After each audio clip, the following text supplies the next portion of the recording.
Hello children, welcome back to another video from Science World. I hope you are doing well and getting help from my videos. Children, today we are going to read question answers and book exercises of chapter number 12, The Moody Earth, Social Science Class 5 Milestones book. Let us start with book exercises. Exercise A, choose the correct option from the following. Here I have given direct answers. Options are not there, so you see options from your book. Question number 1, cyclones take place in the dash. What is the answer? Coastal areas. Cyclone जो है वो coastal areas में आते हैं. Question number 2, the intensity of an earthquake is measured on a dash. क्या कहते हैं उसको? Yes, it is called Richter scale. Richter scale वो स्केल होता है जिसमें हम अर्थक्वेक का इंटेंसिटी मेजर कर सकते हैं कि वो कितना स्ट्रांग था, उसकी इंटेंसिटी कितनी थी.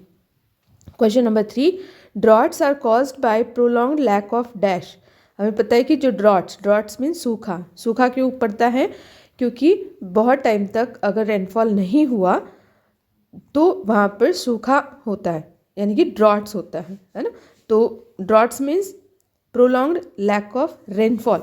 रेनफॉल नहीं होने की वजह से पानी की कमी होती है, जिसको हम कहते हैं droughts. Question number 4, there are 3 types of volcanoes. Answer ही मैंने बोल दिया यहाँ पर, there are 3 types of volcanoes. कौन कौन से हैं? Active volcano, dormant volcano and extinct volcanoes. Question number 5, tsunamis are caused by. Tsunamis क्यों आते हैं? अर्थक्वेक अंडर द सी के नीचे, है ना, अंडर वाटर जो अर्थक्वेक आते हैं उसकी वजह से सुनामीज आती है. Then next we have exercise B, fill in the blanks. Question number 1, earthquakes happen because of dash of tectonic plates. Tectonic plates जो होती हैं अर्थ के अंदर, अर्थ के सरफेस के अंदर, उसमें जब कोलिजन होता है, मतलब जब वो एक दूसरे से टकराती हैं, उसकी वजह से अर्थक्वेक्स आते हैं. Question number 2, Parvati lived in a small village near dash and the answer is Guwahati. Guwahati के पास जो एक छोटा विलेज है वहाँ पर पार्वती रहती थी. क्वेश्चन नंबर 3, सरे इज लोकेटेड इन डैश. सरे ये प्लेस कहाँ पर है? It is in England. The correct answer is England. Question number 4, Vidarbha is a district in dash. Vidarbha किस स्टेट में डिस्ट्रिक्ट है? And the correct answer is Maharashtra. Vidarbha district Maharashtra में है. Question number 5, Mahabalipuram is located in. Mahabalipuram कहाँ है? It is in Tamil Nadu. Next we have exercise C, write T for true and F for false. Question number 1, a cyclone is a natural disaster and this statement is true. Cyclone जो है वो एक natural disaster होता है. It is naturally occurring event. Question number 2, Mount Fuji is an active volcano. This answer is false. This statement is false because Mount Fuji जो है it is not an active volcano.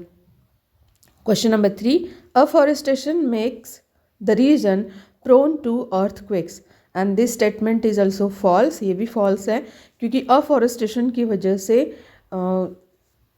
earthquake के ऊपर कोई फ़र्क नहीं पड़ता है, क्योंकि earthquake का जो cause होता है वो अलग होता है. earthquake occur due to the collision of tectonic plates inside the earth, है ना. तो afforestation जो है it is useful for us because it helps in bringing the rain and also it helps in the soil, preventing the soil erosion. Okay. Question number 4, the water in the sea appears very calm before a tsunami. This is also false. ये भी false statement है क्योंकि tsunami के पहले बहुत ऊंची है ना, बहुत ऊंची जो waves होती हैं, लहरें जिसको हम बोलते हैं, वो सी में आती हैं. तो वहाँ पर शांति नहीं होती है, बिल्कुल भी उथल पुथल होती है अर्थ सी के अंदर, है ना, under the C water.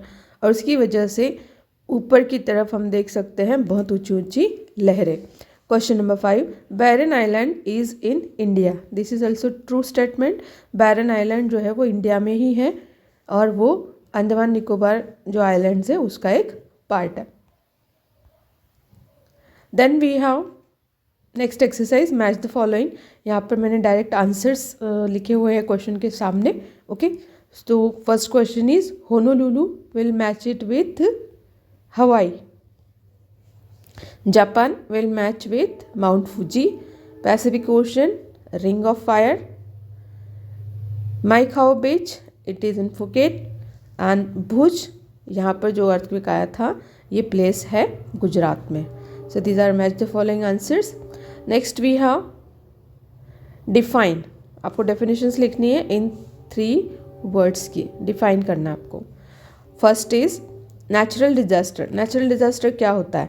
Calamities और disaster caused by nature. Nature में अपने आप जो कैलामिटीज़ आती है, डिजास्टर्स आते हैं, that affect the human life, जो ह्यूमन लाइफ को अफेक्ट करते हैं, these are called natural disasters. और इसके एग्जाम्पल्स आप लिख सकते हो, सुनामी हो गया, अर्थक्वेक हो गया, वोल्केनोज हो गया, these are natural disasters.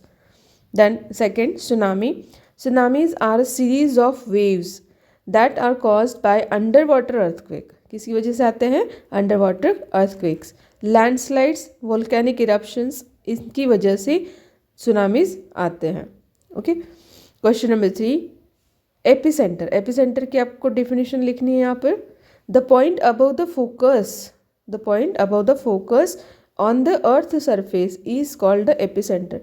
Earthquake का जहाँ पर अर्थक्वेक जहाँ पर होता है ना, उसका जो फोकस होता है अर्थ के सरफेस पे, जहाँ से अर्थक्वेक स्टार्ट होता है, वो होता है epicentre of the earthquake. Okay, तो you can write this definitions. Then next we have, so book exercises हो गई. क्वेश्चन आंसर्स में F exercise, answer the questions. Okay, we are reading question answers of chapter number 12, the moody earth. Question number 1 is how does an earthquake occur. Earthquake कैसे आता है? Answer is an earthquake occurs due to the collision of tectonic plates inside the earth below the earth surface. Earth के surface के नीचे जब tectonic plates जो कि rock से बनी होती हैं एक दूसरे से टकराती हैं, उसको हम कहते हैं अर्थक्वेक, है ना. वो उनके टकराने की वजह से अर्थ के सरफेस के ऊपर जो वाइब्रेशंस होते हैं और जिसकी वजह से बड़ी बड़ी दरारें आ जाती है अर्थ के सरफेस में, उसको हम कहते हैं earthquake. Then next question number 2 is the Himalayas in India are prone to earthquakes. Name 2 other regions of the world which lie in seismic zone. अब सिस्मिक जोन किसे कहते हैं? Seismic zone means the areas where the areas which are prone to earthquakes, जहाँ बार बार earthquakes आते हैं, भूकंप आते हैं, है ना. तो इंडिया में हिमालयाज में तो होते ही है, लेकिन अदर प्लेसेस इन वर्ल्ड जो है उनके बारे में आपको लिखना है. तो हियर आई हैव गिवन 4, इसमें से आप कोई भी 2 नेम इसमें लिख सकते हो. Japan, Philippines, the edges of Pacific Ocean and the centre of Atlantic Ocean. These are earthquake prone areas. You can write any 2. Then we have question number 3. What are floods and how they affect the lives of the people? Floods क्या होते हैं और वो कैसे हमारी life को affect करते हैं? And the answer is when rivers overflow due to the heavy rainfall water spread to the surrounding areas, it is called flood. जब बहुत ज़्यादा हेवी रेनफॉल की वजह से रिवर्स ओवरफ्लो हो जाते हैं and the water spreads to the surrounding areas, river के आसपास के एरियाज में जब ये वाटर कलेक्ट हो जाता है, it is called flood. Many people loss their home. बहुत सारे लोग अपना घर गंवा देते हैं. लाइफ स्टॉक्स यानी कि उनके साथ जो एनिमल्स होते हैं, जैसे कि बुल्स हैं, काउज हैं, गोट्स हैं, इनको वो खो देते हैं. And even their lives. Sometime many people also die during the floods. Outbreak of diseases also occur. Outbreak मतलब डिसीजेस वहाँ पर होने के चांसेस होते हैं, क्योंकि फ्लड्स की वजह से वाटर जो होता है अंडर वाटर, जो ग्राउंड वाटर होता है, दैट गेट्स कंटामिनेटेड, वो कंटामिनेट हो जाता है ना. और अगर ऐसा पानी अगर हम पिएंगे तो उसकी वजह से waterborne diseases like cholera, diarrhoea, typhoid हो सकते हैं. मलेरिया भी हो सकता है, क्योंकि फ्लड्स में क्या होता है कि वाटर क्लॉगिंग होता है, पानी इकट्ठा हो जाता है कई जगहों पर. उसकी वजह से वो जो स्टैगनेंट वाटर होता है वहाँ पर बहुत सारे जो जर्म्स है वो ग्रो होते हैं. उनमें से एक है मलेरिया का पैरासाइट, है ना. तो मलेरिया के जो मॉस्किटोज होते हैं, they lay eggs in the stagnant water. तो ये भी चीज़ हमें ध्यान में रखनी है कि आउटब्रेक ऑफ डिसीजेज भी होता है और वो हमारी लाइफ को अफेक्ट करता है. Then we have question number 4. What are famines and how does it affect farmers. Famines क्या होते हैं? और वो फार्मर्स की लाइफ को कैसे अफेक्ट करते हैं। And the answer is when there is a severe shortage of food for large number of people, this situation is called famine. Famine मतलब बहुत सारे लोगों के लिए जब फूड का शॉर्टेज हो जाता है, खाना कम पड़ता है, प्लांट्स जो है वो बिना पानी की वजह से, ड्रॉट की वजह से जब सारे ड्राई हो जाते हैं और फार्मर्स को अपना अनाज है या फिर जो भी उनका फूड क्रॉप होता है वो नहीं मिलता है, तो उसकी वजह से भूखमरी होती है। फेमिन मीन्स जिसको हम भूखमरी कहते हैं, है ना। तो इसकी वजह से क्या होता है कि बहुत सारे लोगों को खाने के लिए फूड नहीं मिलता है, पीने के लिए पानी नहीं मिलता है, तो ऐसी सिचुएशन को हम कहते हैं फेमाइन। अब वो फार्मर्स की लाइफ को कैसे अफेक्ट करता है, see many farmers and their animals die. Farmers और उनके जो एनिमल्स होते हैं वो मर जाते हैं क्योंकि उनके पास फूड नहीं होता है, बिकॉज ऑफ हंगर की वजह से वो मर जाते हैं, भूख की वजह से। Farmers can not repay the loans. Farmers जो है वो अपने क्रॉप्स ग्रो करने के लिए बैंक से लोन लेते हैं, है ना। तो जब उनके पास कोई क्रॉप्स ही ग्रो नहीं होंगे तो उनके पास लोन चुकाने के लिए भी पैसे नहीं आते हैं, और इसकी वजह से क्या होता है, they become poor. Farmers loan नहीं दे पाते हैं और जो उन्होंने फार्मिंग के लिए लिया होता है, और इसी की वजह से वो पुअर ही रहते हैं। Many farmers commit suicide. बहुत सारे जो फार्मर्स हैं वो सुसाइड भी कर लेते हैं due to the extreme poverty. बहुत ज़्यादा गरीबी की वजह से फार्मर्स जो है वो सुसाइड भी कर लेते हैं। तो इस तरह से जो फेमिन होता है वो फार्मर्स की लाइफ को, उनकी फैमिली को पूरी तरह से अफेक्ट करता है। Then we have question number 5, what is the ring of fire. Ring of fire क्या है? The Pacific ring of fire is the area around the edges of Pacific Ocean. Pacific ring of fire जो है या फिर ring of fire जो है वो Pacific ocean के जो एजेस है वो उस एरिया को हम कहते हैं। अब इसको रिंग ऑफ फायर क्यों कहते हैं? Because here volcanoes are found. यहाँ पर सबसे ज़्यादा वोल्केनोज पाए जाते हैं। This area is a horseshoe shape. ये इस शेप का है ना। ये जो एरिया है वो कुछ इस शेप का है, इसलिए इसको बोलते हैं horse shoe shape. This area is a horseshoe shape and having about 452 volcanoes which are 70% of the world's active and dormant volcanoes। World के, पूरे वर्ल्ड के जो 75% वोल्केनोज हैं जिसमें एक्टिव भी आते हैं और डॉर्मेंट भी आते हैं, वो वोल्केनोज यहाँ पर पाए जाते हैं। डॉर्मेंट मतलब not active for some time. Dormant जो है वो ऐसे वोल्केनोज होते हैं वो कुछ टाइम के लिए इनएक्टिव हो जाते हैं, तो उनको कहते हैं डॉर्मेंट। कुछ होते हैं एक्टिव जो लगातार उनमें इरप्शंस होते रहते हैं, है ना। So this is known as the ring of fire, edges of Pacific. Here you can see the picture और मैप। ये मैप है वर्ल्ड का, यहाँ पर आप देख सकते हो।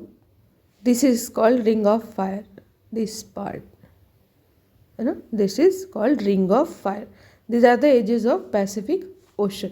Here you can see India इस तरफ है, और यहाँ पे ये रेड कलर का जो पार्ट देख रहे हो आप, दिस इज हिमालयाज। हिमालयाज जो कि सिस्मिक जोन हम जिसको कहते हैं। इस तरफ आप देख सकते हो, here it is north America, here south America. इसका ये पार्ट साउथ अमेरिका का, और ये नॉर्थ अमेरिका का कुछ पार्ट है। तो you can see here these are all places. ये फिलीपींस यहाँ पर है ना। So this is known as Pacific ring of fire. So children, here we have finished question answers and book exercises of chapter number 12, The Moody Earth. We'll soon meet in our next video. Till then, take care. Bye bye.